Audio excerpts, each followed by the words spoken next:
Well, welcome, everybody. So glad you all are here.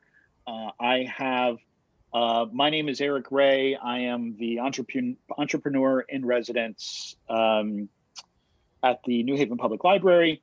And this is our Artrepreneur series. We are back after a small little hiatus, but we are back again. And we have a fantastic musician, actor, all around great human being, Mr. Stephen Gritz King.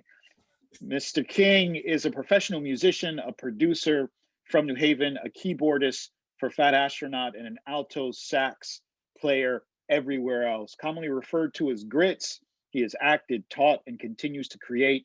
Gritz currently has an EP, Morning Music, and 2 singles, State Garden 2 and Here to Stay, on all of the streaming platforms.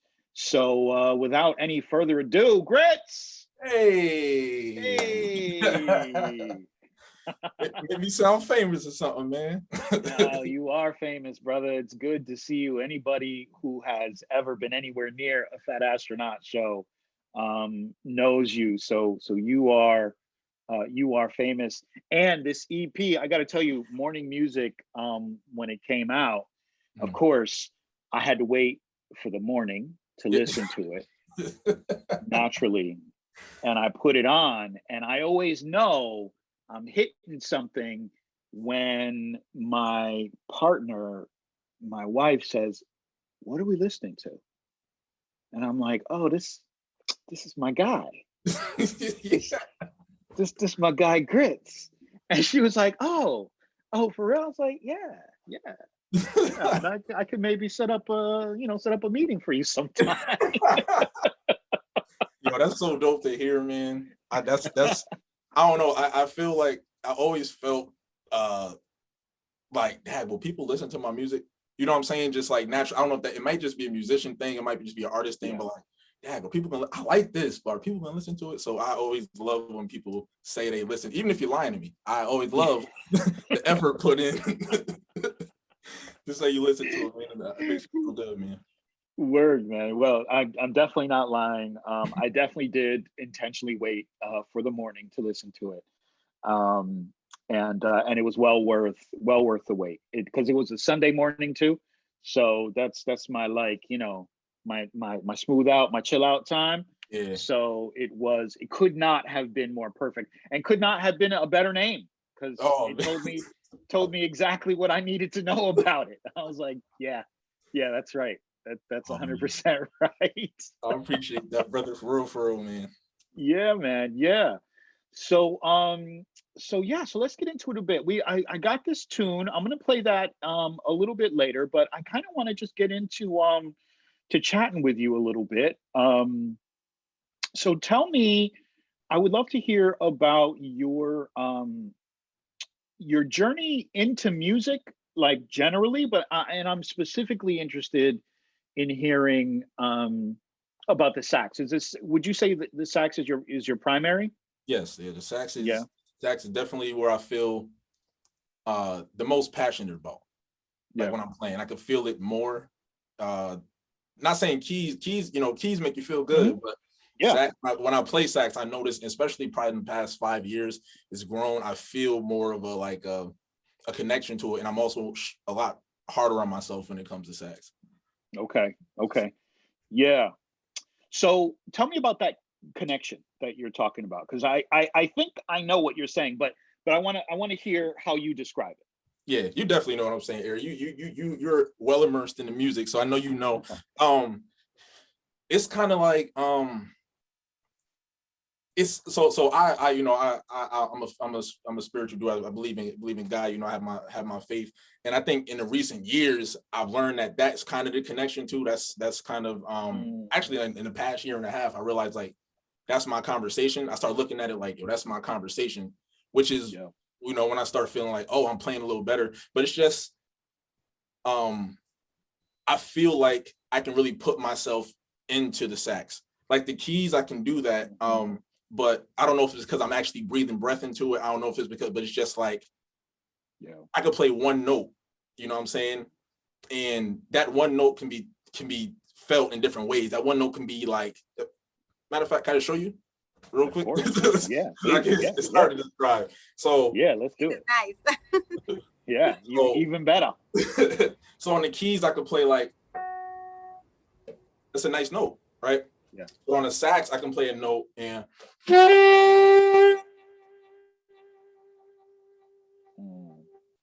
and if that's the only note I played, I feel like I can get my feelings out of that one note. Yeah. A lot easier, you know what I'm saying? And I think I could touch the people I'm trying to touch, or just like make people feel it as well. If I can bring you into where I'm at and I can do it with just one note, I feel like I've done what I'm supposed to do to that point, you know what I'm saying? So I think that connection is just like, I just feel what's coming out more. And I think that just makes me want to get better at the sax, which I told you I'm a little more strict on myself, because it's like, I could fake the keys. I can't really fake, you know, you can't really fake the sax. Yeah, I hear that, man. And yeah, I'm appreciating that. I'm also appreciating the language you used around like putting yourself into the sax. And like you said, literally, there's a way that you like breathing into this thing. So there's that kind of like literal connection. And yeah, there's this other piece about like this expression and what you're able to do. It just feels like a much more expressive medium. Yeah. Okay. And that's not to take away, because I know people who play other instruments that may not, you know, that aren't woodwind or aren't instruments you have to blow into, and their definition, I'm very interested in their definition, because like I used to think like a piano is a piano, right? A guitar is a guitar, until you hear somebody play, you're like, oh my, whoa. You know what I'm saying? So it's yes, even I for do, you, man, like even for percussion, like you hit it, but like since you don't breathe into it, it's like you can feel when somebody's into it, and it's crazy to know like you and I can hit the same drum, but the way you hit it, can mean something else. So I think that's cool. Yeah, that is, and yeah, man, and I feel that too, because like there's this thing that happens, I think, particularly with percussionists, because it looks like all we're doing is this right here. You know, we're just like slapping with our hands. So like it seems real easy until somebody else comes up and is like, and it's just not right. Yeah. Right. But it's that kind of thing where like what moves through the individual ends up being felt by the people, by the audience, by whoever's listening. So I wonder if we can talk about that a little bit. So when you think about what is like moving, like what's moving through you when you are playing sax, like you're in that moment, you're in a song, like a song that you love, you're hitting those notes.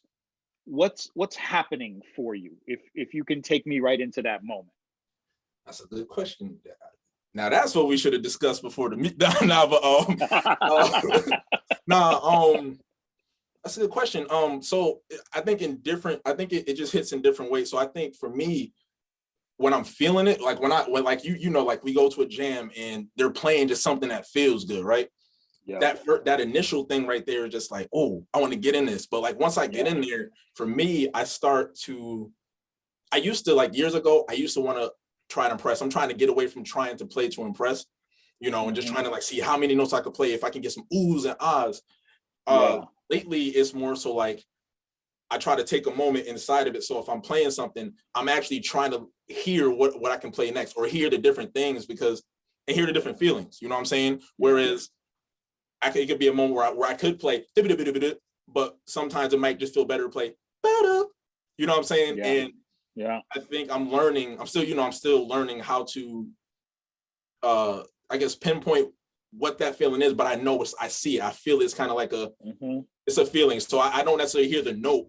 I just kind of hear this is harder to explain than I thought. It's okay, I know what note I want to go to, but instead of just hearing the note as a note, I think I feel it like, oh, this will give me that other feeling. This will move it this way. So I think that's what my process is when I'm thinking about when I'm playing sax, and I'm really like in the moment. And I know that because when I'm playing something that I'm not really feeling, I'm really just thinking about the technical parts of it.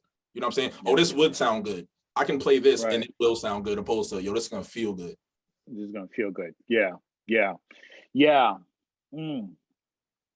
love that. Even that first moment too, because I know exactly what you're talking about. It's like that first moment you hear something and you're like, oh, I want in on that. Like I need I need to get on that right now. Whatever's happening, I need to be a part of it. Yeah. No, I know that feeling really well. And it's hard. Like it's especially like if I can't, if for whatever reason, like it's just like not appropriate for me to jump on stage. It's like, come on, man, please. I know. I'm like, oh, I can't stand it. Word. Oh, so let me ask you this, because I always wonder if other people feel the same thing. So I have no problem like being on stage and performing. Like I enjoy it. It's fun.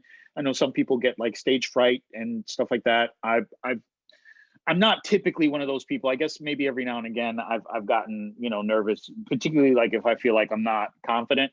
Yeah. But typically I feel pretty good. So let me just start there. How do you feel getting on stage? Does it make you nervous? Are you excited? Does it not even faze you? Oh, it definitely phases me. Quick thing on that, like, short answer, I don't get scared nervous. I get excited nervous. And I realized like that wasn't always the case. I remember back in the day, man, I was in church and we had to recite the 66 books of the Bible, like by memory. And I was dope with it. I knew it.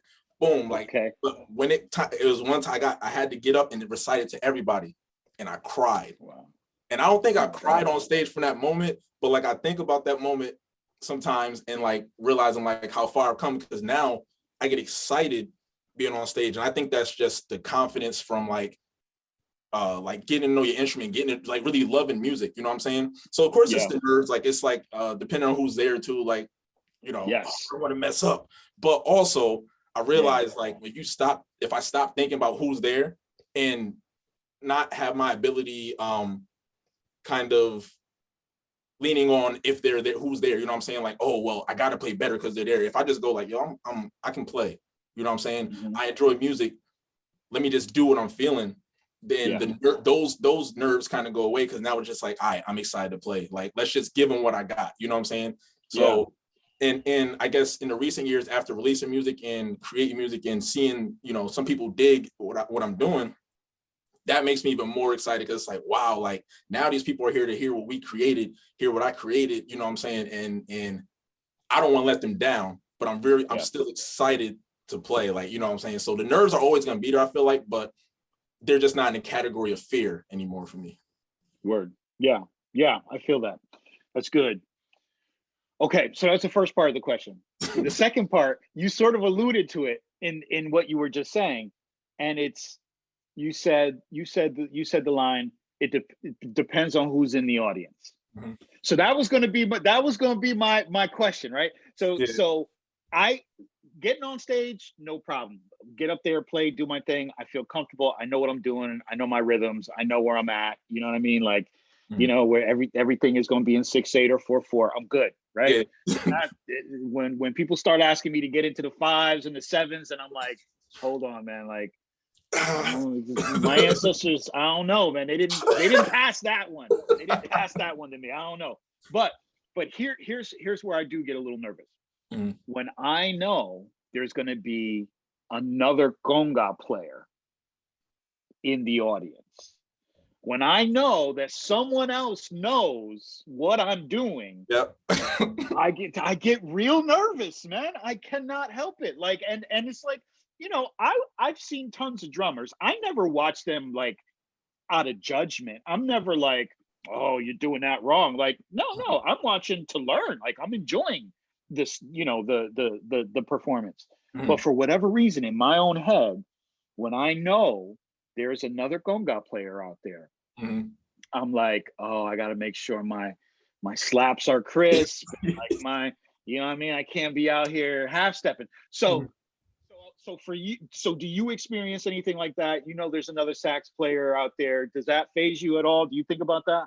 Oh yeah, I do. And I don't know if ours will be the same, because I feel like from where we are too, I feel like there's less percussionists, a lot of drum, but less percussionists. So like for you, I'm like, dang, like, because if you know somebody else is in there, they know the techniques that everybody else may not really just see.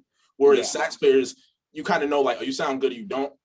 But when I know that there's like a sax player in the audience, there's somebody that like who I already know is killing, like they're dope sax player. I do get a little nervous. That thought comes to my head, because it's like, and that's where that whole like trying not to play to impress has to hit harder, because you don't want somebody to go, I mean, all right. Yeah. You know what I'm saying? Like especially if you know, like, because especially when you know that you're good, and I mean that in a simple way. Like I can play, you know what I'm saying? I don't think I'm the best, but I know I can play music, and I know I love music.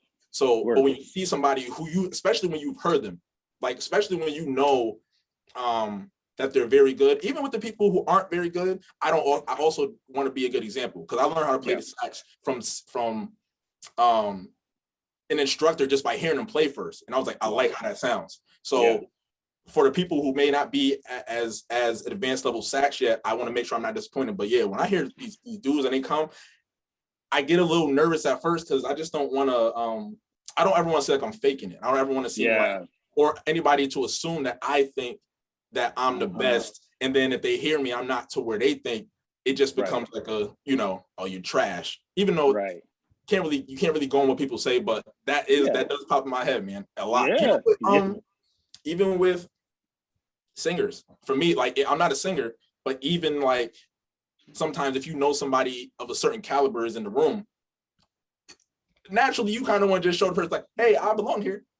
You know what I'm saying? Like, so it's trying to get out of that too, because I realize if you are just confident what you're playing, and you know that you can play, if you know that you can create, if you know that you're bringing something to the table, like, it's just sticking to that and knowing, like, okay, I may not be able to do that, but what I can do is this, and it sounds good and it feels good, you know? Oh yeah, it's so good. All right, so when did you know you were a musician? I knew I was a musician, I want to say around the age of 5. So I didn't start playing sax until I was 9. When I was 5, I have a aunt, Sherry Caldwell. She was a dance teacher all around New Haven for years, like, amazing. She used to take us around, because she used to do all these clinics, these West African dance clinics and drum clinics. So her husband, my uncle at the time, he brought me a djembe. So I started playing djembe. And going around and learning, like, all, you know what I'm saying? So that's, I know exactly what you're saying. If everybody, you better know that break. Somebody's gonna start moving. But that's it. Yep. So that's where I started. That's where I started musically, and that I think that catapulted me to playing, right? But I gotta give props to my dad, because my father was a smooth jazz guy, a old school soul guy, all of those hits, you know what I'm saying? And he would play those a lot. When we go to my uncle's house, he'll play them. So I think I got my love for the variety of music that I like, that influenced what I play, from him, you know what I'm saying? From just, he's not a musician himself, but just like the stuff he's brought around. So then me already finding knowing I'm naturally some type of coordinated at doing music, and then hearing that, I think that all played a part. So when I got to Davis Street Elementary School, I met a dude named Chris Herbert. He's a sax player, and he was like the after school program. They were like, hey, you guys want to learn how to play trumpet? with I don't know if you know William Fluker, but he's a prominent trumpet player around here. He was a trumpet guy, and Mr. Herbert was the sax guy. And I just remember walking into the room, and this dude was playing, and it was like butter, like literally, you know what I'm saying? Yeah. And that's the reason I called him. I was just like, what? Wow. So I think that's why I think I know I was a certain type of serious about music. You know what I'm saying? Yeah. That brought me into where I'm at now. And I think from that, I just stuck with it and realized like, that's hard to do. A lot of people I started with 8 people in that first class. I think I'm the only person now from that class that's still playing. Yeah. And I think it's because I heard him first. I think if I didn't hear him first, somebody just said, hey, come to the class. And if he just started doing like, I don't think I would have stuck with it. You know what I'm saying? Yeah, so that's interesting. Hearing the destination, hearing what it can do, you know. Yeah. I'm excited. Yeah. Thank you for putting words to that, because that I think you're spot on with that. Like, I always felt like this connection to the music, to actually, for me, it wasn't drum at first. For me, at first, it was flute, man. Whoa. Let's talk about that, Eric. That's cool, man.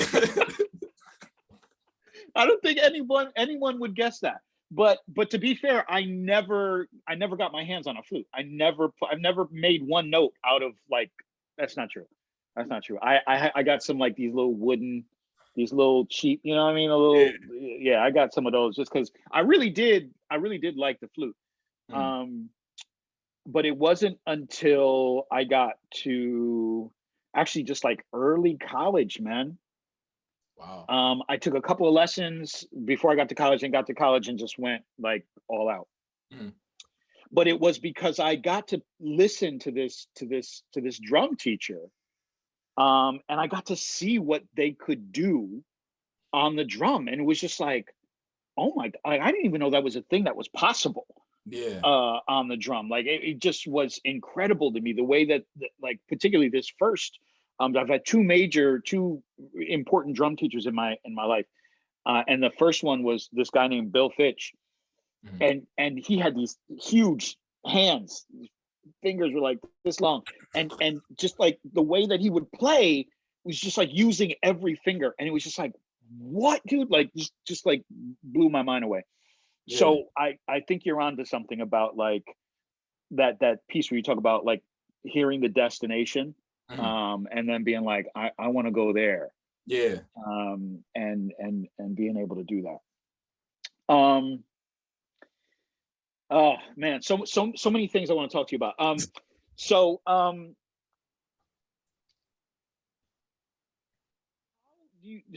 Today, right? Like, you know, we're over a year into this pandemic. It has changed life the way that we know it. For sure. In some unexpected ways as well.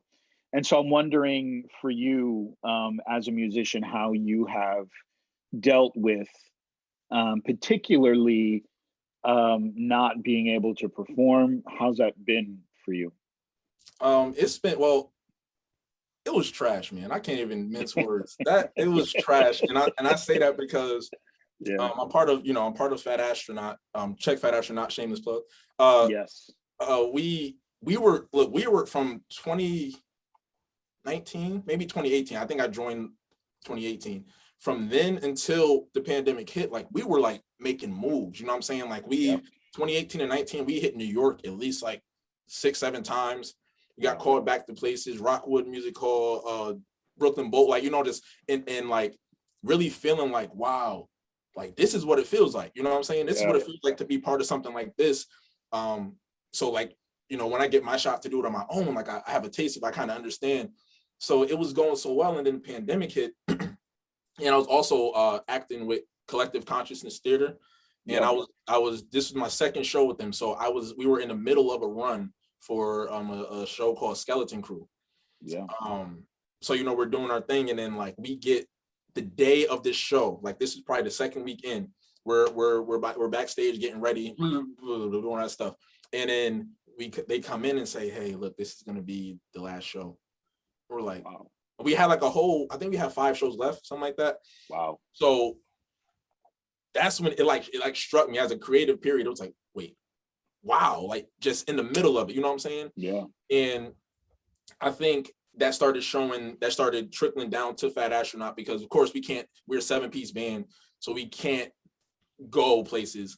And thank God for them, because we were able to finesse a little bit. So once things got a little more under control, and we were able to use a bigger space, so we were able to rehearse, and people still wanted us to do virtual things now that virtual started blossoming. So in that vein, I feel like I still got to perform, I still got to like play, but it's definitely a lot different. And it's kind of like, without them, I don't know how much I would have been able to play on my own. But also to that, I was able to perform something called at Home in New Haven. They did it like last May. So that was dope. Like, that was a blessing to be able to get up there and do that. But I still feel it. You know what I'm saying? I still feel like, dang, like it would be dope to do a show, because there's nothing like that energy in the room when you're playing for people. You know what I'm saying? Whether it's 5 people, whether it's 500 people, it's like, it's something about being in a room. So the virtual shows are cool. But if I'm being honest with you, I don't watch. Yeah, you know what I'm saying? I don't watch too many virtual shows, because like, I know I can't sit there the whole time sometimes and do it, even though I know it's gonna be dope, because knowing like, dang, I could have been there. We could be there, you know what I'm saying? So it definitely has taken a little toll, but I think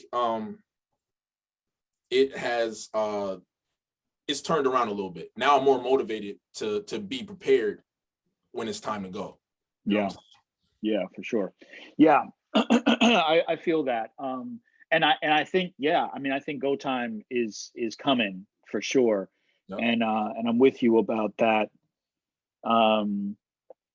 Being prepared, although I will say, like, there was a time through this process where, like I just had felt like this distance from the music, and was not wanting to like sit down and shed, and what I was just sort of like, I just wasn't feeling it. I was just like, there's other things going on, and whatever. What's the point? And I definitely had that. I'll be transparent with you. I lost my brother this past June, and after that, I think for the past like 3 months after that, like I wasn't playing. You know what I'm saying? I wasn't producing any music. I wasn't creating. And I didn't realize I wasn't. You know what I'm saying? I knew I kind of wanted to, but like, you driving like, okay, when I get home, I'm gonna do this, I'm gonna do that. Then you get home, you're like, this couch looks kind of nice. You know what I'm saying? So I realized like I stopped. You know what I'm saying? And I think when something turned around, but it turned into motivation. You know what I'm saying? So long story short with that, like after those months, something clicked, and then the music just started becoming more appealing to me to come to. So once I sat down, I was like, oh, and it kind of stuck. You know what I'm saying? And I feel like a lot of people have lost people during the pandemic. A lot of people have lost people because of the pandemic. And it's easy to slip out, you know what I'm saying? Especially for creatives and artists, because you feel everything, you know what I'm saying? Like, you can't play if you don't feel. People know you're not doing. So I think in that vein too, like it depends. Like 2020 was just trash, but I'm glad that it's worked its way to now. Like, now I have so much more of a fire to create. I have so much more of a fire to play, to be better, to like take the chance, because I don't want to be 50 and saying, that used to be me. I used to. I wish I did that. Yeah, exactly. Yeah. No, I I definitely hear that and feel that. So much. So let me just say, I remember, just reading about your brother passing, and so I just want to offer my condolences to that. I don't think I ever actually said those words to you. I appreciate it, brother. Or maybe I did, but either way, I think this is probably the first time I've actually spoken words to you. So been a minute, man. Yeah, it's been a minute, man. It's been too long. So look, now feels like a good time maybe to hear this piece that you sent. Do you want to intro it? Tell me about it. What's going on here? What are we listening to? So this is so I have to. It's a warning. It's not mixed or mastered. It's, you know, I'm still when it comes to producing, I'm still learning a lot as far as like I'm confident creating a song now, start to finish. But I'm still getting the nooks and crannies of like mixing and doing all that good stuff. So this is unmixed. So you're getting the raw version. But this is actually a collab.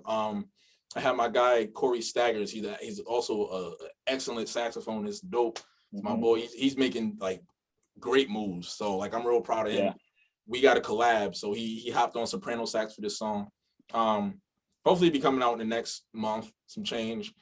But it's the first name was 1992. That's the year I was born, and it has like a 90s vibe to it.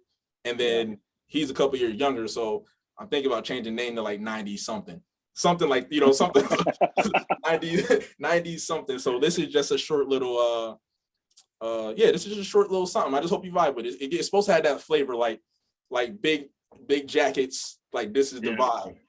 So okay, all right, that's a perfect introduction. All right, let's get it going here.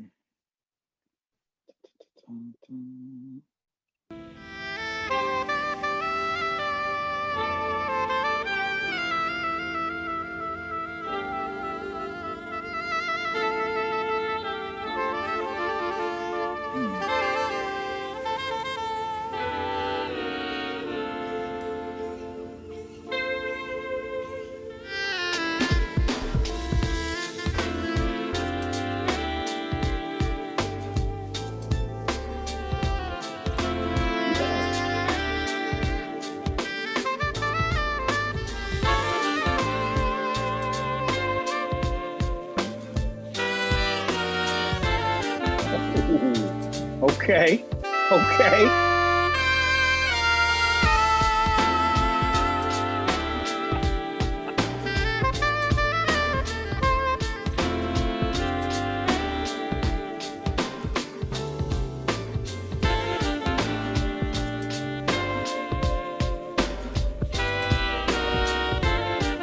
Oh, I love that.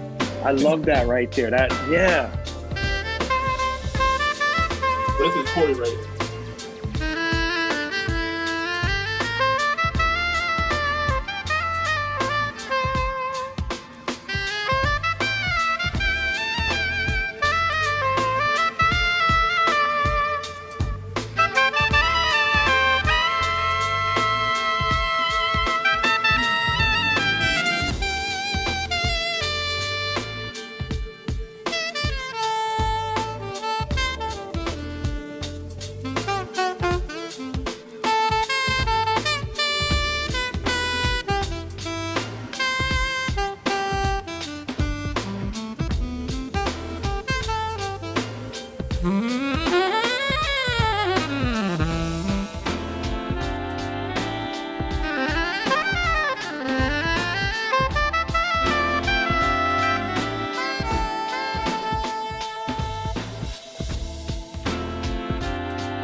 Yes. So that's a little thank you. That's a little preview of what's to come. So when it's finally out, it'll be bigger, it'll be like a little more, you know what I'm saying? But that's the gist. You know what I'm saying? Yeah. So, I love it, man. I love that. I appreciate it, brother. There's a world premiere. World premiere. World premiere. To all my 7 participants, what's up, baby? Word. That's so good. All right. So I got a couple of questions left here. But are you open to taking a question or two from the folks, from the audience? Yes. Okay. So audience members, if you want to drop a question in the chat, please feel free to do that. I'll read it off. And if you prefer to actually just kind of speak your question, we can do that too. So we'll do that in a minute. But if you have a question, go ahead and toss it in there now. Here's my question. This is one of the ones that I think I ask just about everybody. So I will ask it of you as well. If you met your 15-year-old self, what advice would you give you, knowing what you know now? Practice, literally. Like, yeah, I would say practice, but then I would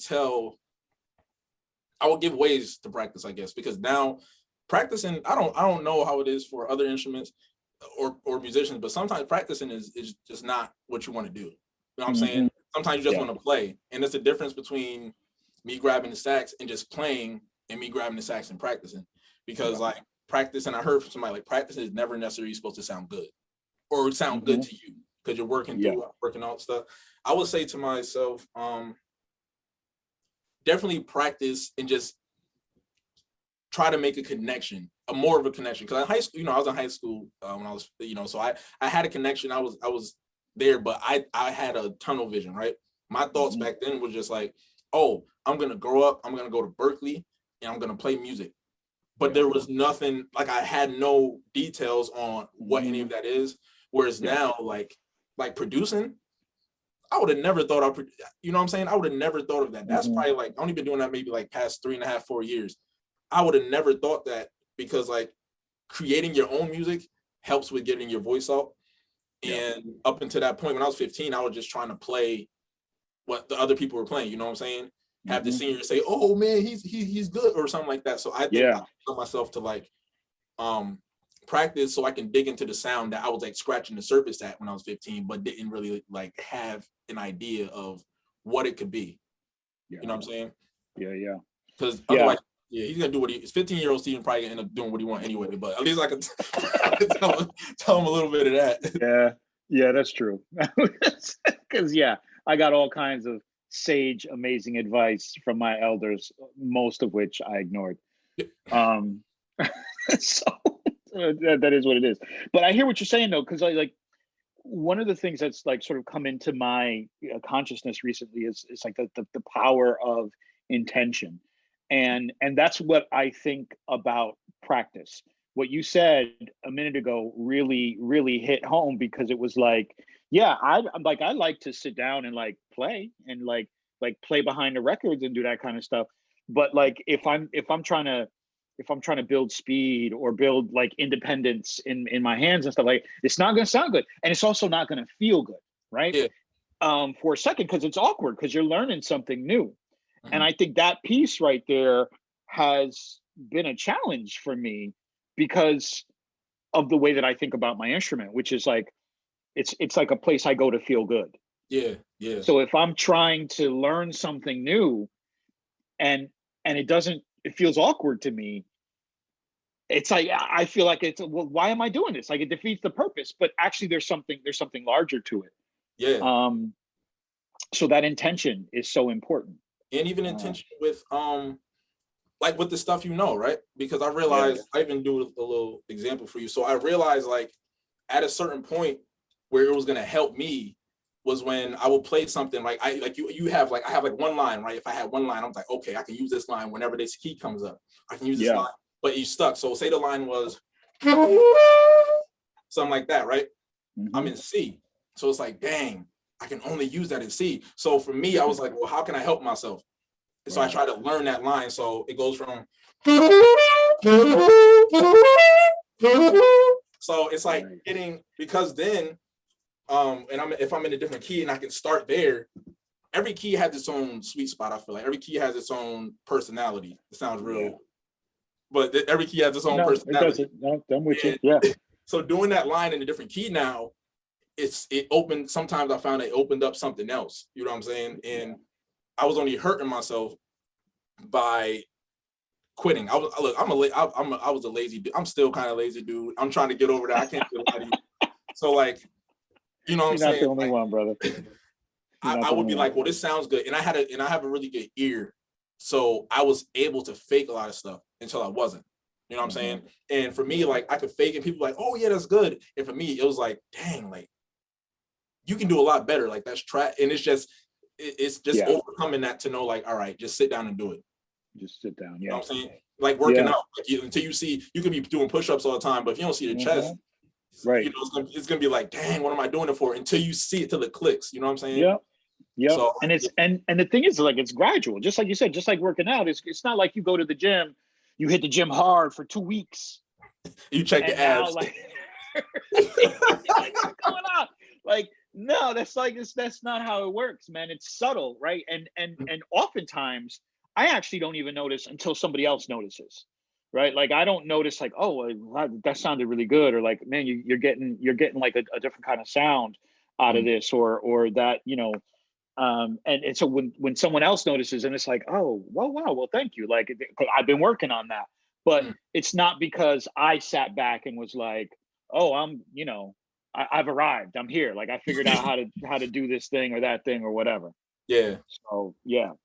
I think with that also, I think being in the presence of people who work harder than you is really good. Like for me, like I'm surrounded by like people, like thankfully, and I'm blessed to be surrounded by the people. Like most of my friends are musicians. Most of my friends are creatives. Yeah.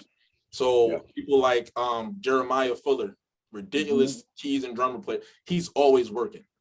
Yeah. Like doesn't matter. Like he's always like, anytime I see him, I got this new joint. Like he's just always creating, right?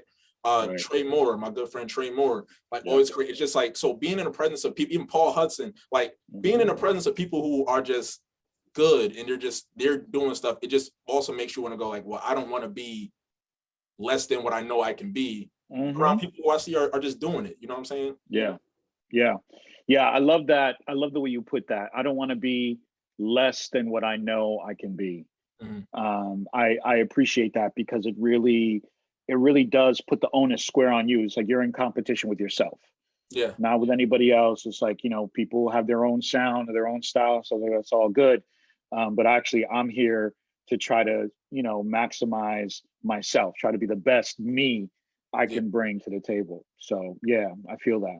The other thing I'm feeling about what you're saying is, it's true, man. Like, that old saying, like your mom used to say, like, show me your 5 closest friends and I'll tell you who you are. That's so true. Wow. That's a new one? That's a new one. Oh yeah. No, my mom used to say that to me all the time. So show me the 5 people you closest to and I'll tell you who you are. Wow. So my mother's on this call right now, Mom. You just slacked out against I didn't hear that from you. Nah, I just want to love you, Mom. Don't beat me. Anyway, but yeah, like that's love you, Mom. I love you too, Mom. Don't listen to him. You did a fine job, Ma. You did a fine job. I like that, because even now it makes me think about the 5 closest friends I have. Yeah. You know what I'm saying? I'm like, wow, like, it's true. 4 of those 5 are the people in my wedding. You know what I'm saying? Like yeah. Like that's dope. Yeah, it's true, man. It's true. And it matters, man, because that's the people that you share energy with, the people that you spend time with. That is really important, and like where you go, like the people you confide in, and like those kind of all that stuff really has an impact on how you show up in the world. Yeah. So it's for real. So we do have a question here. Weston Robinson asks, they say, so proud of you being able to overcome all that you have been through. What advice would you give someone on how to stay focused, and what was your main focus to overcome? Sheesh, I still feel like I'm I'm learning that stuff. But I guess, What's up, Miss Buffy? By the way, that's Miss Buffy. How you doing? I think I would just say, like, find something about it that find that reason that you come back to it. Find something, like with me with music, it's like, even if I'm not playing, if I hear a song, sometimes I will hear a song and I'm like, oh, that's hot. And then they give me an idea to, it's just, for me, it's just, I'm still learning how to find that focus, but I think it's just finding whatever joy I have in that thing, whatever interest I have in that thing, and like holding on to what that feeling is and pushing through. Cause it's going to take some pushing through in general for anything. It's going to take pushing through. And unfortunately, it took me years to understand that now, but now knowing like the benefit of just pushing through, because then it becomes less of a hard thing to do. Now you're just focused. Now you just know, like, now it's not I have to get focused. It's just like when I sit down, I'm here. You know, when I sit down, I know what it is. So I think it's finding that thing to keep that keeps you going back to it, and then just like holding on to it, and just you know, I'm just seeing the destination, like seeing the destination, and just going, all right, I'm not gonna get here if I don't paddle this boat. If I don't hit these steps, I'm not gonna get here. So just like, how bad do I want this? And then just start walking. Every step is a step in the right direction if you're going there. You know what I'm saying? Every step means something. So you could take, your destination can be over here, using all these hand analogies, but your destination can be over here. This step is already bringing you closer. You know what I'm saying? So acknowledge that. And even though you're far away, eventually you'll be there from those little steps. So I think it's just keeping focus on what it is that you love about whatever it is that you're doing. Yeah. I love that. I love that focus. To me, what I hear and what you're saying is purpose, you know, like really connecting to purpose, whatever that is for you. And that can shift too. So like sometimes that changes over time, but that the more you're rooted in your own values and your own purpose, the easier it is to stay on the road, even when things get challenging or difficult. And that's and I think you're spot on in terms of like it's one step at a time. That's just really what it is. Like you know, all I got a ton of sayings for that too. How do you eat an elephant? One bite at a time. Genius. Rome wasn't built in a day. You know what I mean? Like it takes time. You got to work at. I got 100 of these. But that's it. Like that's the thing. It's piece by piece. You know. So that stay focused is critical and a lot easier to do when you have a sense for where you're headed. What you're trying to accomplish. I like that you said purpose. Yeah. Purpose sounds so much deeper than goal. You know what I'm saying? It sounds so much heavier. Like, this is what I'm like. Purpose for me is like what I'm supposed to do. Where goal is like what you want to do, what you feel like you should be doing. But purpose is like, without a doubt, this is what I'm supposed to be doing. This is what I'm here for, right? And the other thing about purpose too is that like sometimes your path will take you what feels like wildly off, like you all the way out to the left, right? Yeah. Sometimes it feels like that. But when you're clear about your purpose, even if you're left, sideways, whatever, you can always find your way back to your purpose, right? Like you can always like so from here all the way out in left field, I'm still trying to get up that mountain, right? So like, all right, cool. So I'm just in left field now. Great. Now I know where I'm at. I know where I'm going. And what can you learn from being in left field? You know what I'm saying? Because sometimes learn from being in left field. Like sometimes you gotta go far. Like I did things like, man, like I was in the military for like 5 years, and I was in the Air Force, and I say that to say like that was in my high school. I would have never thought. You know what I'm saying? I would have never thought like that was left field for me. And I realized though, like I learned some lessons within that now I'm glad I went to because like where I'm at now, you know what I'm saying? It may seem like little things like discipline, little things like mistakes I made in the military, or just think, you know, it's little things that just added to like where my head is at now. And I feel a little more resilient because of certain things, you know what I'm saying? So I think just left field sometimes is good because like you said, if you know what your purpose is, then that's always gonna be your direction. You know what I'm saying? But even if you go left or right field, and I think it's just important to like, if you end up there and you know still what you want and what you want to do, I guess embracing it more than being ashamed of it or embracing, you know what I'm saying? Yeah, or being mad about it or whatever else. Yeah, no, I agree.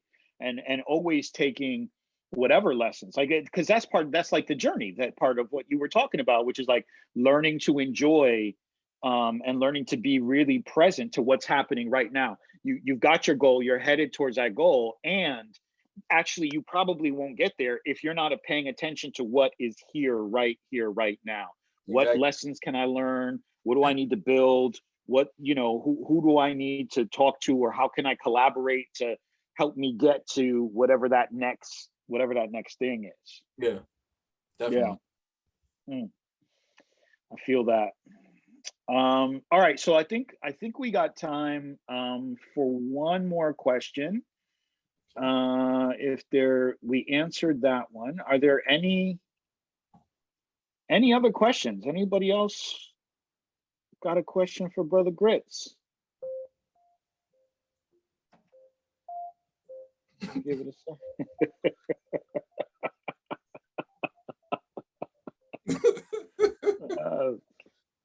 I love my musician friends. That's the intro music there. Anytime you pop on the Zoom, you need a. Oh, I'm gonna hit you up. Eric Rey. Don't even worry about it. I'm gonna hit you up for that. I'm gonna get that little MP3 going so I could just. Let's get it. Okay, looks like we got another question. All right, so I have a sneaky suspicion you know these people. Autumn Caldwell. It's my cousin. What's up, Autumn? Autumn Caldwell is asking, what's your suggestion for anyone looking for their passion? That's a good one. I feel like part of me feels ill-equipped to answer that only because like I feel like I knew my passion early on, but not as an adult. So but I guess like the thing that you think about the most when you're not doing the thing, like when you're not working, when you're not doing something that you need to do to live, like what's the first thing you go back to? You know what I'm saying? Like what gets you excited? Even, or if that is your work, you know what I'm saying? If that just like what gets you excited, and if you think about it more, I feel like if you think about something every day, or if you think about something multiple times a day, explore it. You know what I'm saying? I think people know what they like, and I think it's people sometimes may not give it enough credit. Man, like you may like to paint, but you may think, oh, it's just a hobby.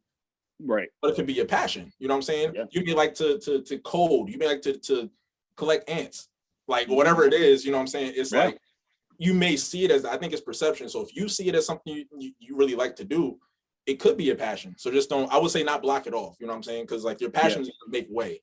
It's definitely going to show. But as a musician and a creative, I think it's the thing that gets you excited. But you also don't settle. Like you want to be better. You want to do more of it. You know what I'm saying? So it gets you excited, but it's not, I'm excited, I'm content. It's like I'm excited and I want more. Like I want to do more. I want to, you know, I think that is something you want to get better in that you love to do. Yeah. I love that. I think that's a great answer and a great way of thinking about it. Because to me, it was the little second piece that you said, which is about like trusting yourself. Mm-hmm. Right, because I agree with you. I think people know.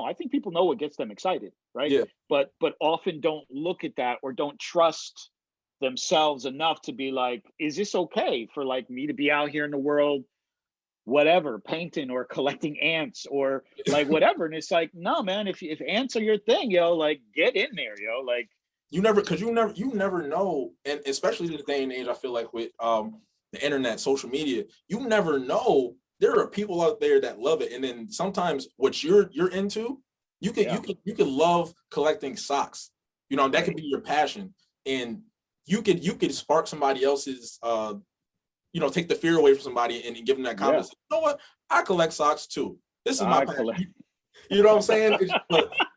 And then in turn, I feel like it's like a recycling thing. It's like you're letting them know you're opening yourself up, but then that response is also giving you know what I'm saying? I feel like well, and it's, what's interesting too, I think you bring this up is that there is a vulnerability to it. There is this little piece about like well, what if they laugh at me, or like what if this like this is just like it's not cool, like people don't think it's cool or whatever. There's a way in which opening yourself, like you said, is beautiful, but part of what makes it beautiful is because it comes with some risk. You know what I mean? It's that balance that I think as creatives or just anybody, we have to strike a balance in there. We have to find that place where it's like, look, I trust in myself. This is a thing that I'm into. I don't care what people think. But that's not an easy place to get to. It's not.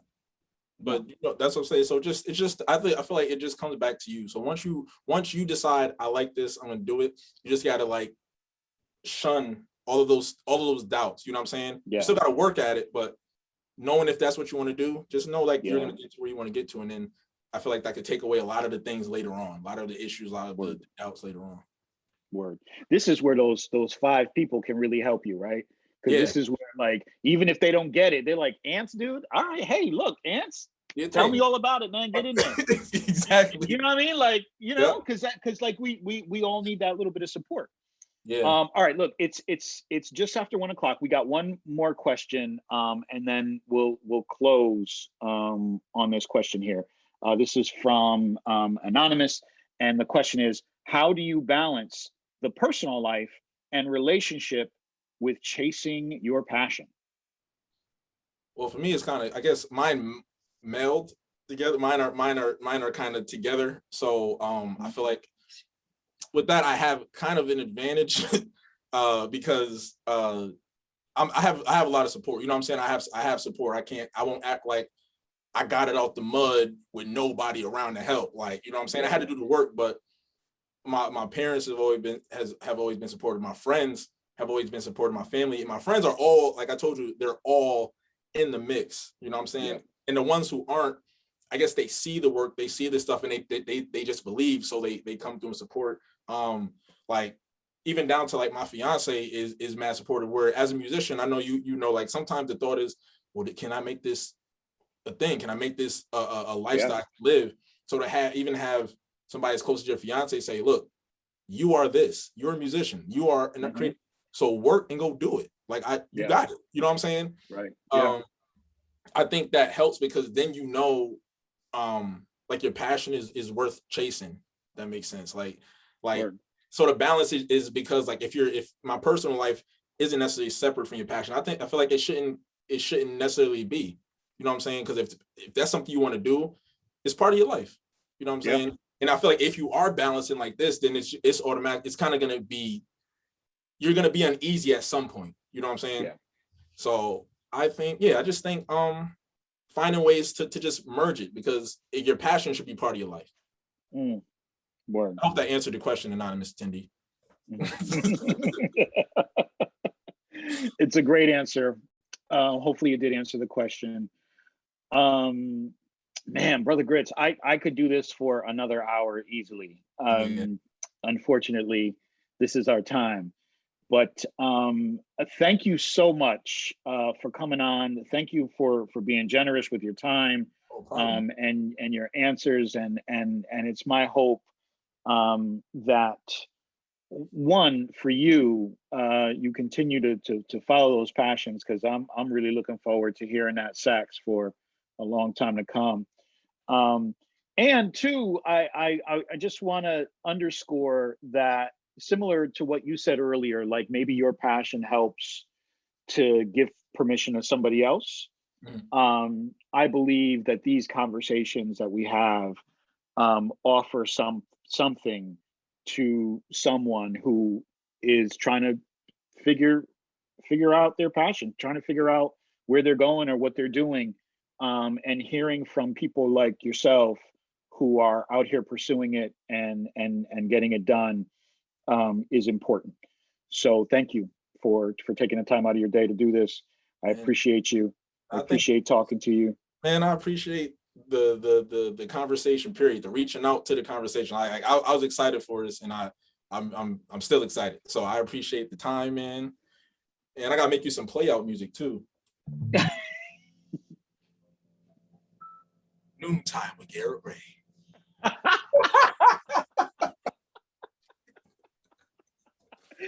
Oh, Gritz, I love you, good brother. You too, man. Take good care of yourself, man. And I'm looking forward to meeting you on the stage again, man. Oh yes, please. Hopefully it happens a lot sooner than later, man. Yeah, for real. Yeah, I need it, and I know a lot of others do too. So, please stay safe out here.